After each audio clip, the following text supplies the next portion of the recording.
Acara belajar di museum saya buka secara resmi.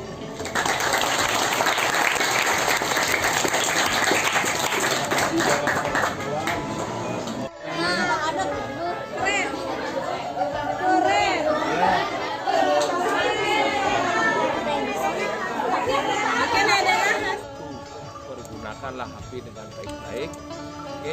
Jangan hal-hal yang negatif. Karena HP ini kan kadang-kadang bisa merusak mindset adik-adik.